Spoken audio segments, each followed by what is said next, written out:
Está? Obrigado. Muito bom dia. Em nome da direção do BCSD Portugal, quero dar a todos as boas-vindas a esta nossa Conferência Anual. A Conferência Anual do BCSD é uma oportunidade única de juntar todos aqueles que se interessam pelas atividades do Conselho e do conjunto de empresas que este representa. A comunicação e a interação com diferentes stakeholders são elementos absolutamente fundamentais para a sustentabilidade de qualquer organização. O BCSD Portugal não é exceção. Entre variadas formas de comunicação, a distribuição periódica gratuita da revista Sustentabilidade e a atualização do website, por exemplo, o Conselho atribui especial destaque à Conferência Anual. Todos os anos convidamos representantes dos nossos associados e outras individualidades de reconhecido mérito em áreas-chave do desenvolvimento sustentável a partilhar connosco a sua experiência. Também, todos os anos, abrimos a conferência a todos os possíveis interessados, esperando assim contribuir para juntar vozes de diversos grupos, com interesses diferentes, mas com a mesma vontade de trilhar o caminho da sustentabilidade. Este ano, a conferência decorre sob o tema Sustentabilidade, um Desígnio Mundial. Ao longo do dia, serão debatidos 4 temas que correspondem às 4 áreas que orientam o trabalho do BCSD Portugal. São essas áreas energia e clima, ecossistemas, desenvolvimento e papel das empresas. Todas estas áreas representam assuntos estruturantes e de enorme importância rumo a um desenvolvimento sustentável. Cada uma delas abrange um conjunto de desafios e de oportunidades que interessa explorar. Ainda antes disso, para dar início a este evento, temos o prazer de ter connosco Bjorn Stigson, Presidente do World Business Council for Sustainable Development, e Phil Clothier, Chief Executive Officer do Barrett Value Center. Bjorn Stigson ocupa a presidência do WBCSD desde 1995. É alguém que tem acompanhado de perto o impulso impressionante que o assunto ganhou nas últimas décadas, sobretudo desde a criação dessa organização. Se há alguém com uma experiência que fala por si e um conhecimento profundo da sustentabilidade empresarial no mundo, esse alguém é Bjorn Stigson. É uma honra tê-lo connosco. Quanto mais tempo está presente na formação do BCSD Portugal, que este ano comemora o 10º aniversário. Phil Clothier é o Chief Executive Officer do Barrett Value Center, uma organização criada por Richard Barrett e dedicada à transformação organizacional. Na apresentação que aqui nos traz, Phil Clothier abordará um conceito inovador e com o potencial para transformar por completo o funcionamento de uma organização. A transformação organizacional trabalhada pelo Barrett Value Center é potenciada por uma cultura de valores partilhados, ao mesmo tempo conducendo-nos a uma maior realização pessoal e a uma maior eficiência organizacional. Acredito que gerará muito interesse e que aqueles menos familiarizados com o tema ficarão desejosos por explorá-lo. Por essa razão, incluímos nos materiais distribuídos um livro de Richard Barrett, recentemente traduzido para português. Gostaria, por último, de sublinhar que este é o 10º aniversário do BCSD Portugal. Entre os materiais distribuídos, oferecemos a cada um de vós um livro especialmente elaborado em comemoração destes 10 anos de trabalho. Um trabalho que passou por um sem número de fases, mas que continua a progredir com sucesso, cada vez com mais membros. Todos eles empenhados em contribuir positivamente para um desenvolvimento sustentável. Neste livro, procuramos explorar aquele que é o business case para a sustentabilidade, contando com o apoio de especialistas académicos e do mundo do trabalho. Para ilustrar as ideias apresentadas, apresentamos orgulhosamente exemplos das empresas nossos membros. Esperemos que gostem dos livros e que esta conferência vos seja útil. Agradeço uma vez mais a todos os que tornaram possível este evento, não deixando de me referir a todos os presentes e, claro, a todos os oradores e comentadores que aceitaram juntar-se a nós para debater os mais variados assuntos e, em particular, aos colaboradores do BCSD Portugal. Faço ainda um agradecimento especial a todos os patrocinadores. Muito obrigado. Bjorn, the floor is yours.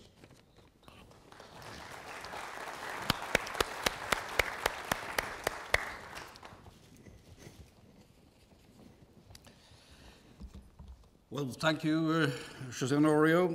Ladies and gentlemen, good morning.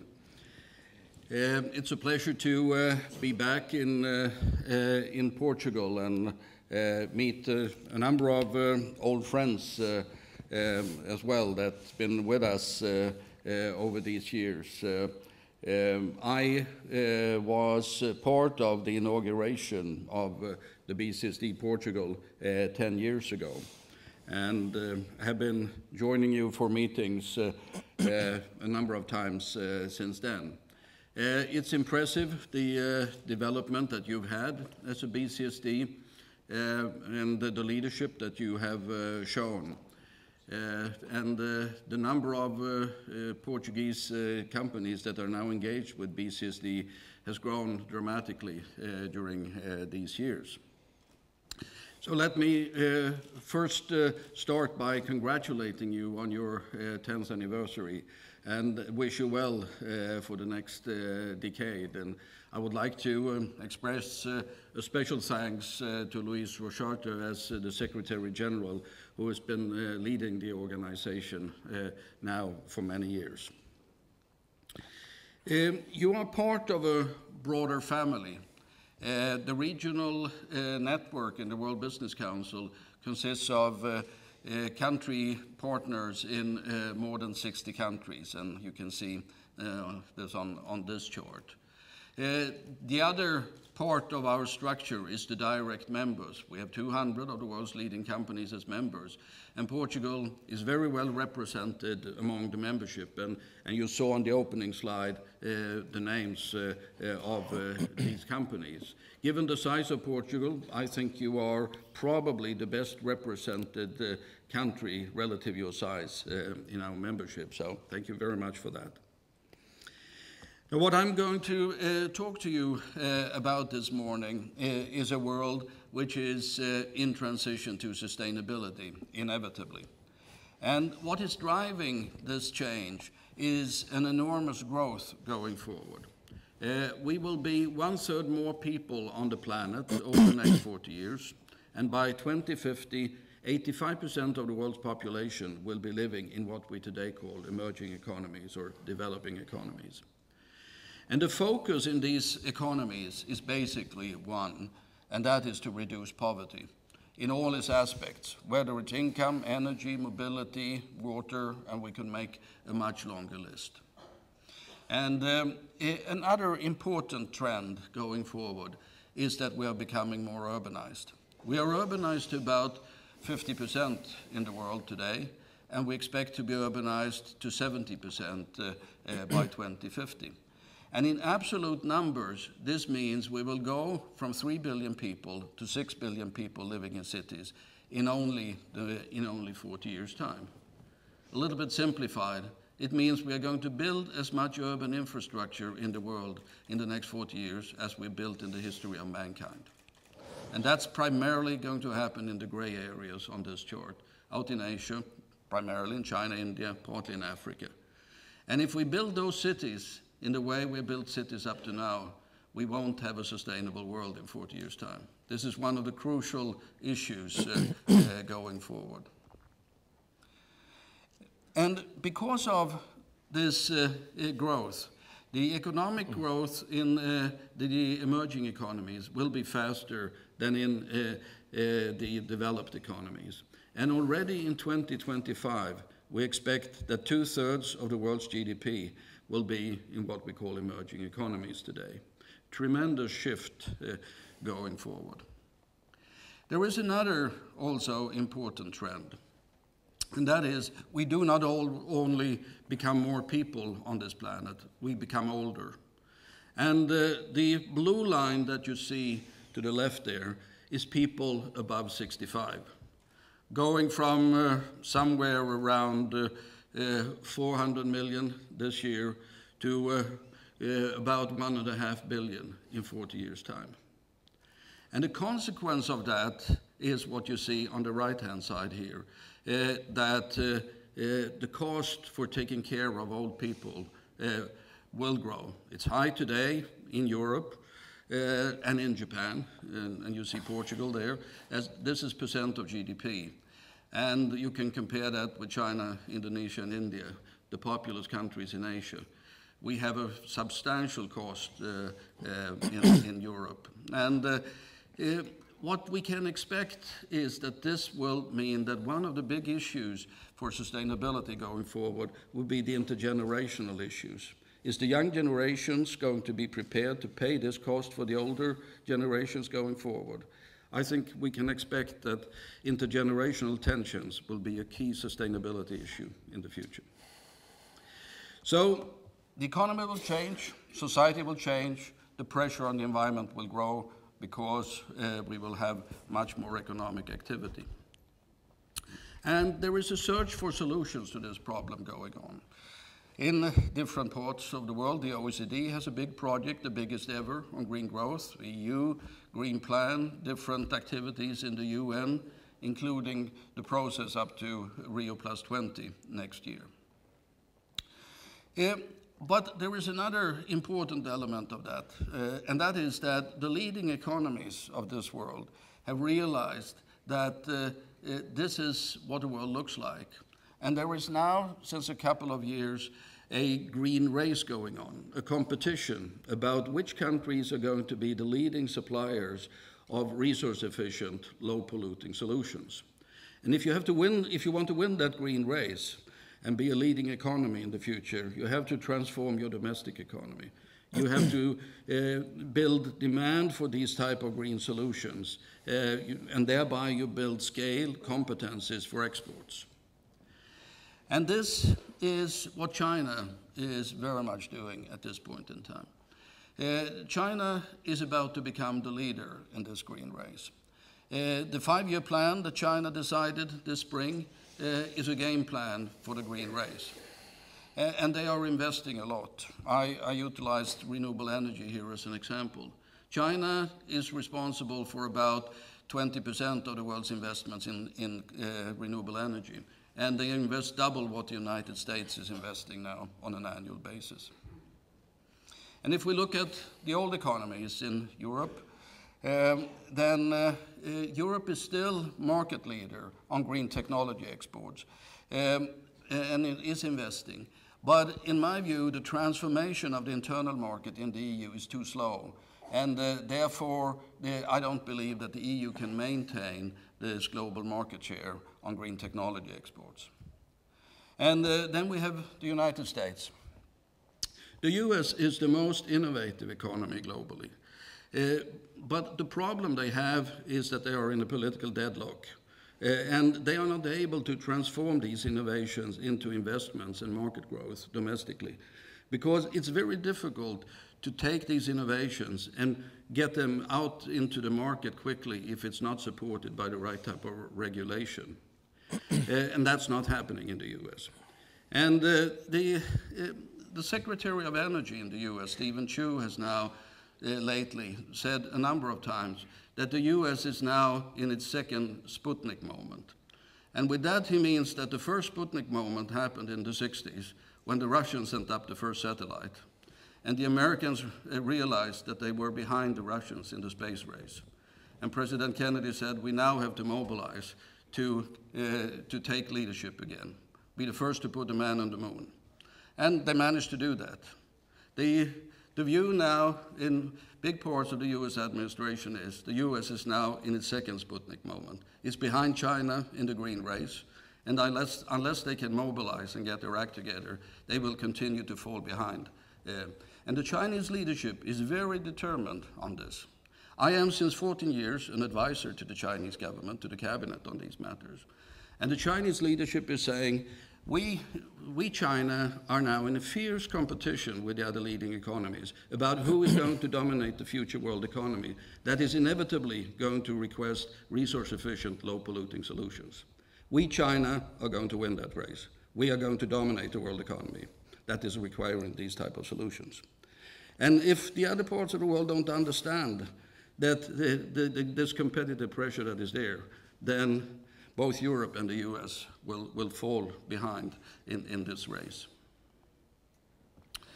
We saw this development in the World Business Council some years ago. And about 3.5 years ago, we started a project called Vision 2050 with about 30 of our member companies, that's on the slide. And we wanted to create a business vision for this world. The members formulated a vision, 9 billion people living well within the limits of the planet. And if that's going to happen, then this chart is trying to illustrate that. On the horizontal axis, you have living standard as the UN is measuring it. If you go further to the right, you have a higher living standard. And the vertical axis is resource use, ecological footprint. And if 9 billion people are going to live well within the limits of the planet, we all have to be down in the right-hand corner, and no one is there. In the traditional path for development for poor countries is the red arrow. When you come to a certain living standard, resource use goes up dramatically. And you have to remember then that the countries on the left here that are moving to the right, in 40 years' time, represent 85% of the world's population. If they follow this traditional development, forget about the sustainable world. So what we have to find is a way of helping them to grow and improve quality of life, because we cannot tell them they cannot do that, but do that with less resource intensity. And at the same time, we have to find ways of changing lifestyles and consumption patterns in the rich world to be less resource intensive. That's the two mega challenges that we're faced with in this world with this enormous growth going forward. But what the companies also did was that they said, can we imagine a pathway that will create a sustainable world? And they came up with a vision in 2050 for different elements of society, from soft issues like people values to hard issues like materials. And they said, it is possible if we start and if we do a lot of things up to 2020, so we are on the right track, then it's possible, but it will require an enormous amount of innovations and transformations, and business as usual is not sustainable. And what they also said was that this represents the biggest business opportunity that we have ever seen as business. This is not a world where there is no growth. This is not a world where you can do good business, but you cannot do it in the way you're doing it today. The world will require dramatically different solutions, resource efficiency, and low pollution. But if you understand that and you position yourself right as a country or as a company, there is an enormous opportunity going forward. A few words of some parts of our work program. And this is the chart of our work program with focus areas, sector projects, system solutions, and capacity building. Energy and climate. We now have a lot of question marks regarding the future of the energy system after the disaster in Japan. What will the role of nuclear be? We know definitely there will be more renewables and gas, and we know that there will be a lot of focus on energy efficiency.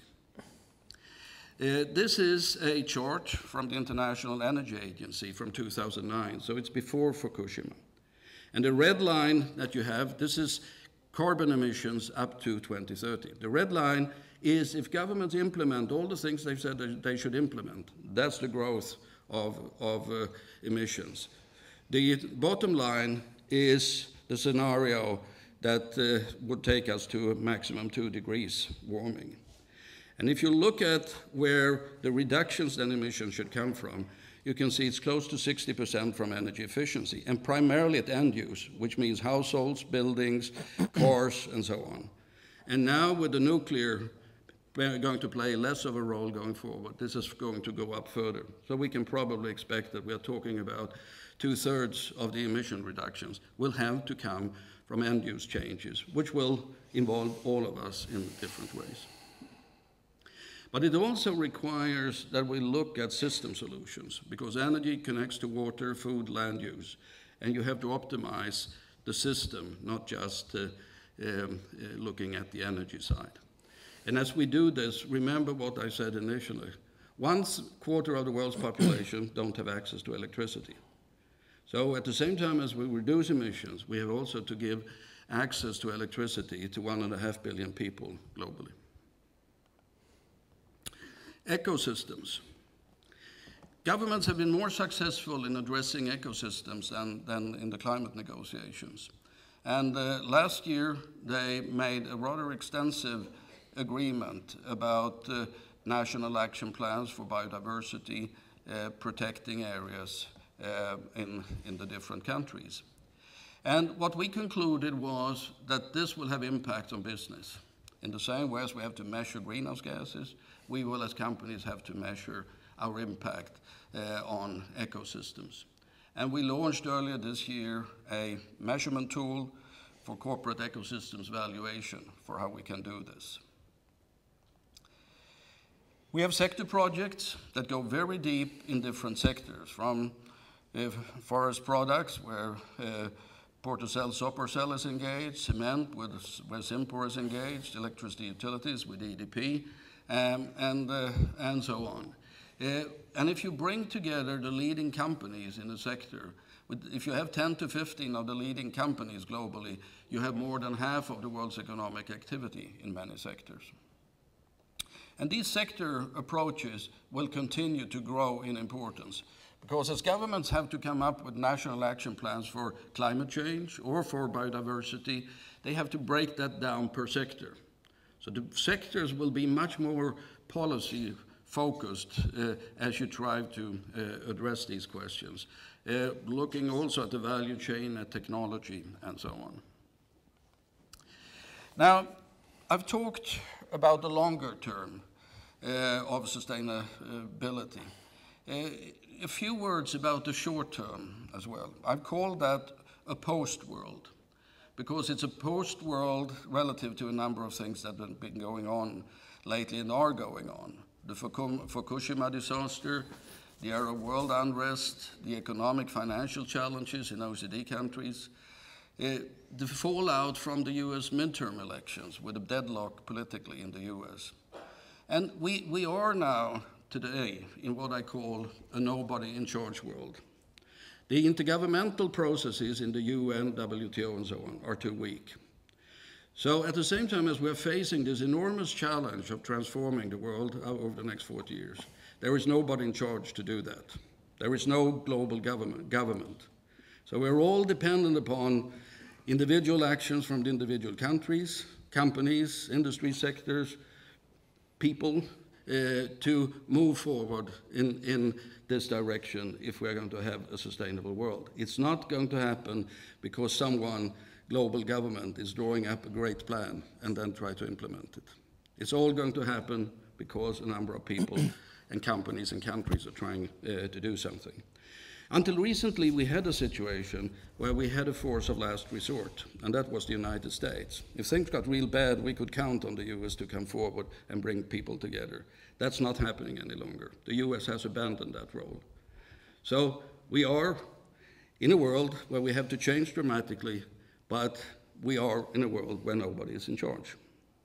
And in my view, the only way we can deal with this is with the help of new partnerships, to find ways of working together much better between governments and business. And we have an interest as global business in that, because we cannot succeed in societies that fail. We have to have a better cooperation business to business in industry sectors and work together like we do in the World Business Council as a platform to address these issues. So that's the world I see it. These are the sustainability challenges the way I see it. I wish I could stand here this morning and be much more optimistic and positive and say, don't worry, guys. This is the sun is shining, everything is fine. This will work out by itself. But unfortunately, that's not what the world looks like. The world will depend on very dedicated actions by the people that understand that things have to change dramatically over the next decades. And I'm sure that BCSD Portugal and those companies that are members of the WBCSD and others that understand this will make a great contribution to that. But without that, we won't have a sustainable world by 2050. Thank you very much.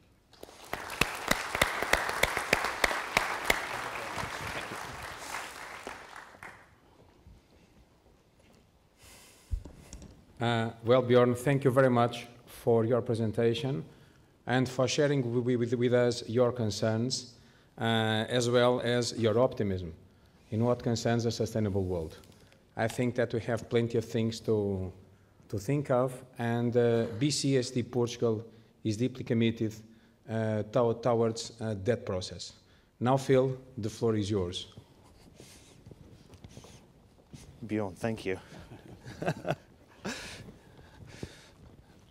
My goodness, I feel inspired by what you've just told us, how clearly you've been able to describe the challenge that we face as humanity. So thank you for doing that. And in fact, I really don't know what more I have to say now. Perhaps I should just finish, but I'll carry on.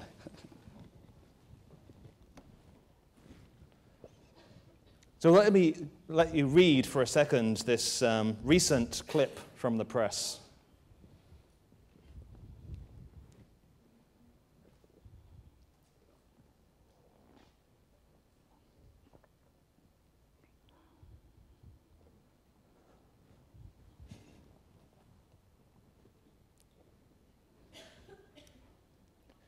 And now, let me tell you how recent this clip was. So, it says here, mankind cannot handle more. And in fact, mankind can handle more and has to handle more. And in fact, I'm not blind to the challenges that we have as humanity today. But I am very optimistic and very hopeful about how we are facing up to this. And I completely agree that this is not about one person or one leader standing up and making this change. This has to be for every single one of us individuating and figuring out our own paths, and through that coming together again as humanity. When I was preparing for this speech, this phrase came into my head. The answer is unity. Now what's the question? And let me talk a little bit more about that as we go into this process. So this was announced just this year, that the two arch rivals, the two biggest competitors in the world of confectionery, are now sharing distribution channels. And the first time that a Mars lorry showed up in a Nestlé factory, the employees were totally amazed. They couldn't believe what they were seeing. And this is this picture. The answer is unity. Now what's the question? Of course, in Europe, as the challenges of the financial crisis really start to bite hard, what they're saying is what we have to do is unify further, not fracture. And my goodness, this is hard work. This is really testing the systems and the people. I was in Egypt in April this year, and on the last day I was there was a story from a local town where there had been a lot of violence between the religious groups. And in fact, that still continues today. But on this particular day, on the day that the Muslims went to the square to pray, the Christians followed them and held hands in a circle as the Muslims prayed to protect them. And at the end of the day, when the Christians went to church, the Muslims of that town followed them and went and held hands around the church to protect the Christians as they prayed. Now, this was a response based in love to a situation very clearly driven by fear. And their world in that moment just got significantly bigger. As I say, the challenges of Egypt are not finished. The challenges of the Arab Spring are not finished. There's much more. But I love the fact that these pockets of hope are springing. So this is my colleague, Richard Barrett, and in his book, his last book, he wrote, the problems of existence have become global, but the decision-making structures we have for dealing with them are national. We cannot move forward without a high degree of global cooperation. So we're really just talking about the same thing. In June, I was invited to take part in a global summit at the Vatican. And the good news is that the Catholic Church are also getting behind the shift of consciousness on the planet, not as a religious movement, but as a movement to support the transformation of humanity. And there were people from many different religious groups there. And this phrase came up: goods that are really good and services that truly serve. And this, for me, in 2 very short sentences, captures the essence of our challenge as businesses on the planet. If what we produce are goods that are really good, and if we create services that truly serve, then this really, I was totally inspired when I saw this phrase, and it captured for me the challenge in 2 very short sentences. Does anybody know who this guy is? His name is John Elkington, and John is really known as the father of the word sustainability, and in fact he also created the idea of the triple bottom line: people, profit, and planet. And very recently he was commenting on a report that had just come out, and I'd like to just read a little bit about what he said. The fact that 81% of 766 CEOs interviewed around the world in 2010 by Accenture for the UN Global Compact thought that they had already embedded sustainability, it set off serious alarm bells in my head.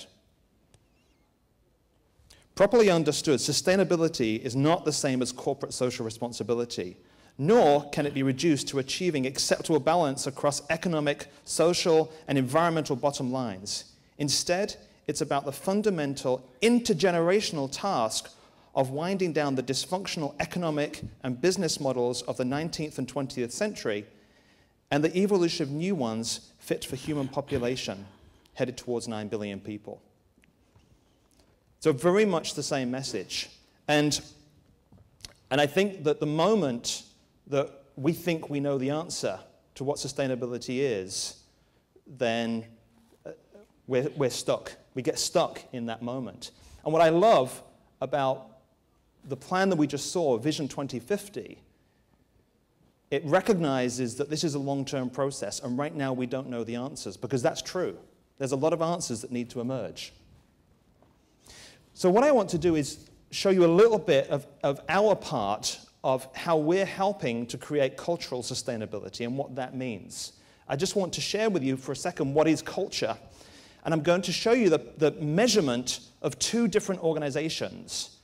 So firstly, here's the first organization where we ask the employees, select the 10 values and behaviors that most reflect how your organization currently operates.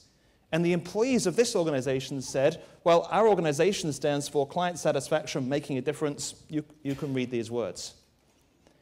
And then we asked another organization in the same industry, working with a similar number of employees, with a similar size portfolio, working under exactly the same market conditions. And their employees said, this is what our culture looks like. Now, the white dots on this picture, each word gets 1 dot. The white dots stand for fear.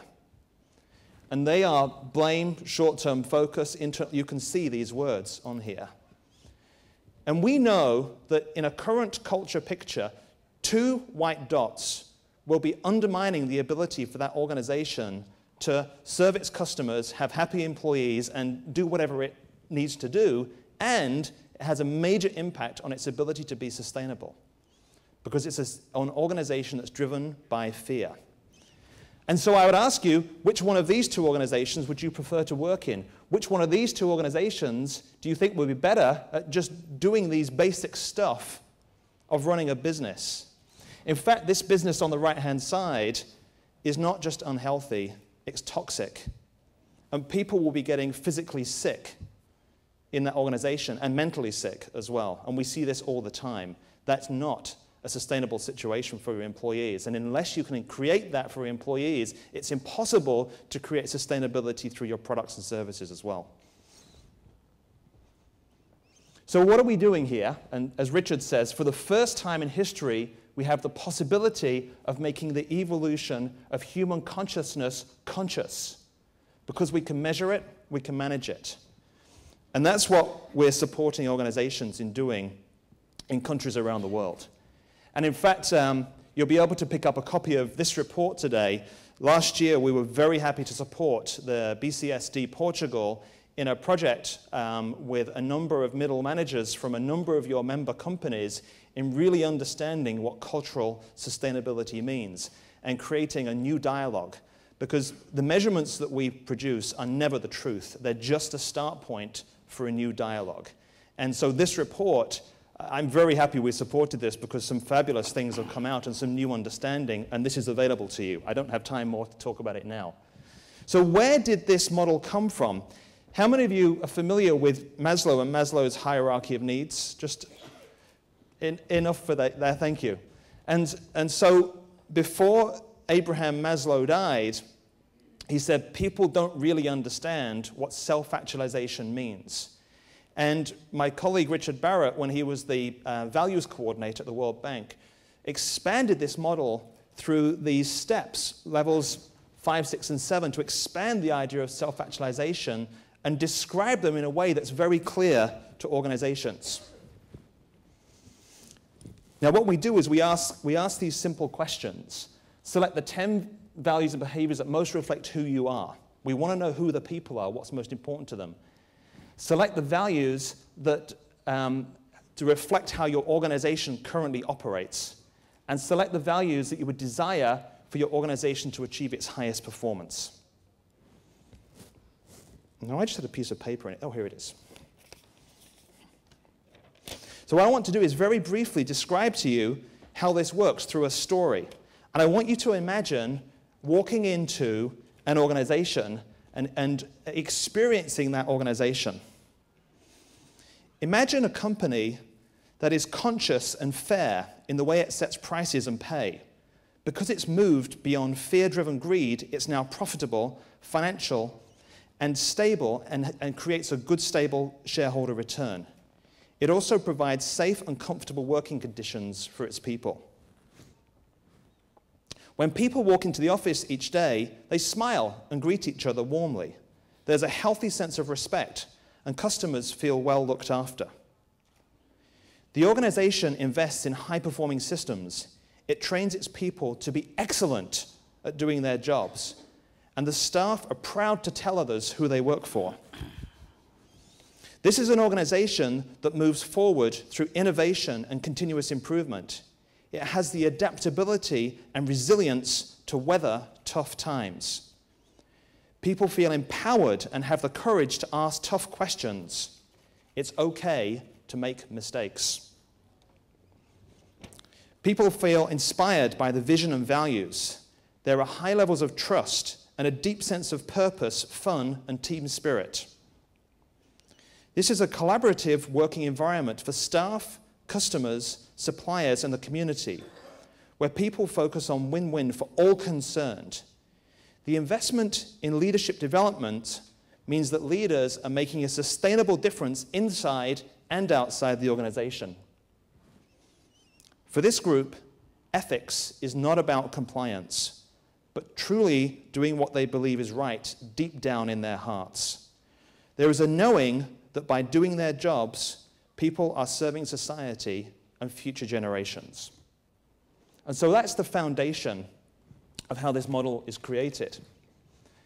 And in fact, if we overlay the triple bottom line of sustainability, what we find is it matches extremely well. We have level 1, which is the survival level, which is creating that profit, that economic stability. At level 6, this is around the environment. And so we're looking at the planet, and at level 7, being of service to society. But what about the other levels? And in fact, many organizations are now using the 7 levels as a more comprehensive view of creating sustainability. So let's give you an example. If we've got all the levels covered except level 2, we all hate each other, and the boss is the nastiest person you could imagine. What we've done is we've just damaged the fabric of our organization in a critical way. In fact, when that happens, some of the things that go above there would also become much less healthy. But this is a model now that's being used in many countries for helping them get deeper into understanding what sustainability is really about. I want to show you one key number that we have and the impact of that key number. So this is a real organization on the left-hand side that says, these are our core values. This is what we live by. And when we measured them, it's true. These are the words that the employees recognize. And I would bet my mortgage that the reason that the employees recognize it is because the leaders are living these words every day. And then we look at this organization here that says, these are our core values. And then we ask the employees, so how does this actually operate? And we see a picture that's remarkably different. And when they talk about meritocracy, actually what we have, the truth is what we have, is arrogance and hierarchy, which is the complete opposite. Now these numbers down the bottom, cultural entropy of 9% and 37%, this is the degree of dysfunction. This is the degree of harm and decay and destructive behavior within the system. And we know that from measurements of thousands of organizations, we know that less than 10% cultural entropy is healthy. When organizations go above 40% cultural entropy, they fail. They go bankrupt, they implode, it stops happening. And let me give you a real example. Actually, one thing I'll talk about before that is, this is a real example of a large European corporation where this was the culture that the employees said, this is how our organization currently operates. And we did some work with a leadership team, and they figured out that what we call their cost of fear was about 5.4 billion euro per year. And so there really is a financial aspect, a financial sustainability aspect to this as well. So in the summer of 2008, we were asked by the Icelandic government to measure the values and culture and consciousness of Iceland. And this was the result we saw, cultural entropy of 54%. Interestingly, we measured Denmark at the same time with a cultural entropy of 23%. Richard Barrett was on Icelandic TV delivering the results for this assessment, and the interviewer said to him, so what would you say? He said, if you were a corporation, I would say that you're just about to go bankrupt. And 2 weeks later, this happened. Now, that's not the end of the story, because what's happened now is that the government has selected 1,200 people from the electoral register of Iceland and created them as the new National Assembly. And they're using the results of the values assessment to reconstruct the way that they run a country and the way that they look after their people based on the values of the Icelandic people. And the other part to that story is that in the February after the big crash in Iceland, 2 of the 3 big banks called us and said, we got it seriously wrong, and we have to start again. And we have to start by measuring our values and rebuilding based on our values. And we're working with them now to support them in building their sustainability again through the values and being truly Icelandic and being human beings.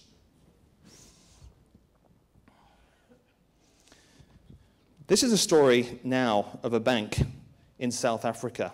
It's Nedbank.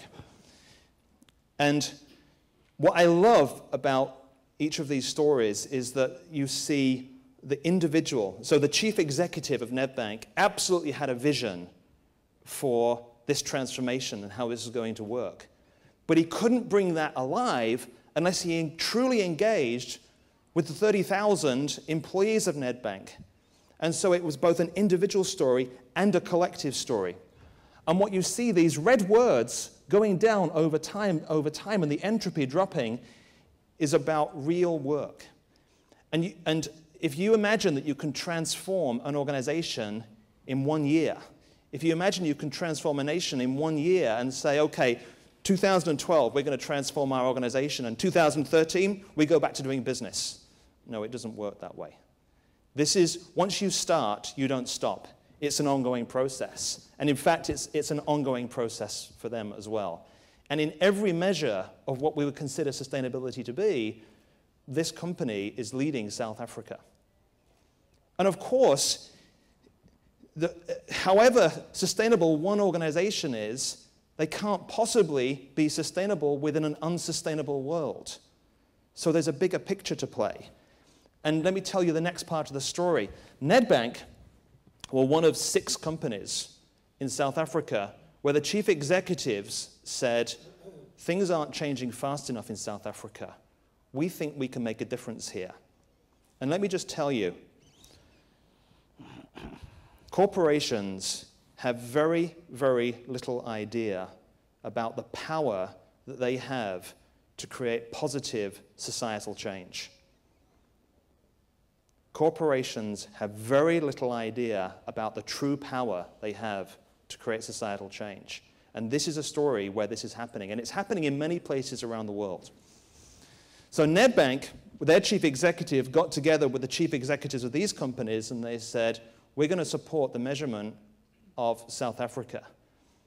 And they said, the government's not doing this fast enough. We think we can help. And within a month of this discussion starting, the government said, oh, can we be part of this as well? And so the government is now central to the dialogue of this transformation.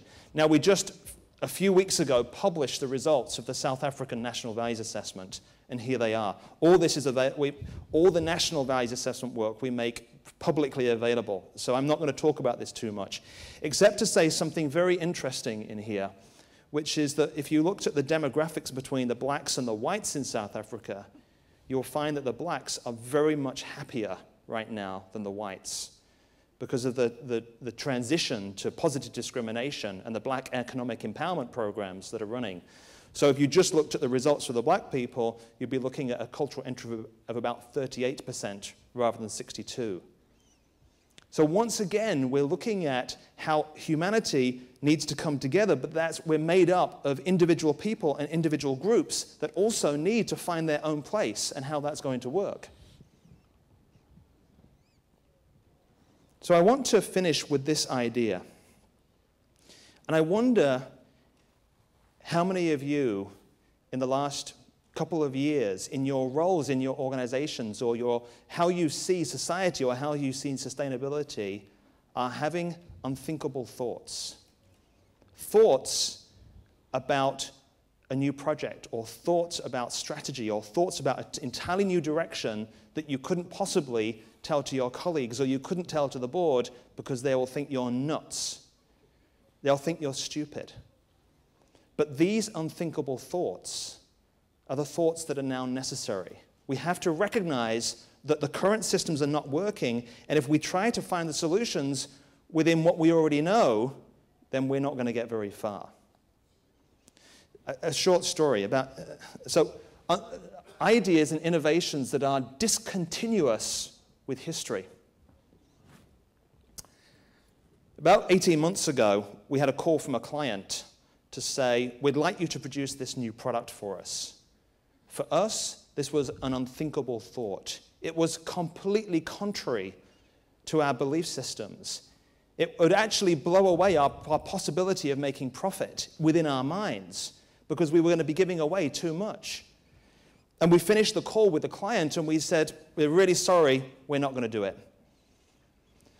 And then 10 minutes after the call, I sat down with the team and I said, okay, if we were going to do it, how would we do it? And what benefits would it bring? And within 10 minutes, we knew that we had just created a new product. It took us 18 months to deliver it because we had to research it. But we knew within 10 minutes we had created a new product that was going to transform the way that we did business. For us, it was a completely unthinkable thought. And so as these unthinkable thoughts emerge, please have the courage to start to explore them, because the answer is in there. So I did some research before I came here, and I watched the presentation that we just saw, and this slide really talked to me. And I want to talk about just one part in your slide and how powerful it is. It's this piece up here. One world, people, and planet. And frankly, this is the truth. This one statement is the truth that underpins all of the other activity and all of the other projects and all of the other unity and coming together of everything else inside of here. And until we recognize this single truth and start to operate that within our businesses, we're very stuck. And so the paradigm of competition, of one that's about creating division and destroying, has to go.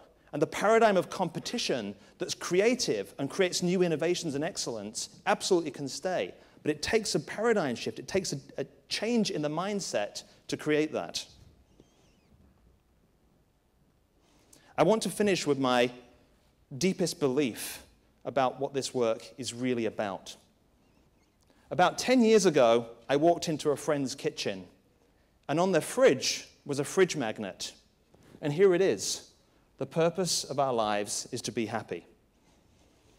And at that moment, I knew that what I had seen was both a profound truth and something that was paradoxically so simple, yet so incredibly difficult to achieve. And I've done a lot of work on thinking about this. And I've now defined happiness is the extent to which you live in love as opposed to living in fear. And all those white dots on the charts, blame, bureaucracy, greed, all of that is fear showing up within our organizations and within our nations and with our human groups. And when I talk about love here, I'm not talking about the soft, fluffy, romantic love. I'm talking about a love that when you truly know what's right in your heart, you can take courageous steps to transform your organizations and your nations. And you come from a very different place. Now, this takes an enormous amount of courage. So, I'm very happy to announce, and I know that you already said this morning, but I'm very happy to announce that this book, written by my colleague Richard Barrett, and translated and published now by Bernardo. Where's Bernardo? Wave your hand. Thank you, Bernardo. So, what I didn't get into was very much of the how do you actually do this and how do you make it work? Well, this book, and I have a copy here. This book is available to you. It's been published now, and all you need to do is to fill in this little voucher here and hand it in at the back, and you will get a free copy of this book. And Bernardo and the team that's made this possible, thank you so much. Okay, I'm done. Thank you.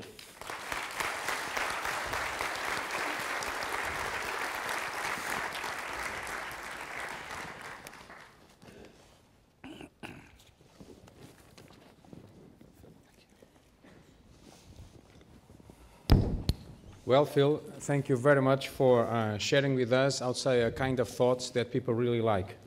Love, happiness, no fear. So I think that all of us will have enough food for thought in what concerns the organizations, how the organizations can be changed, and again, towards a sustainable future.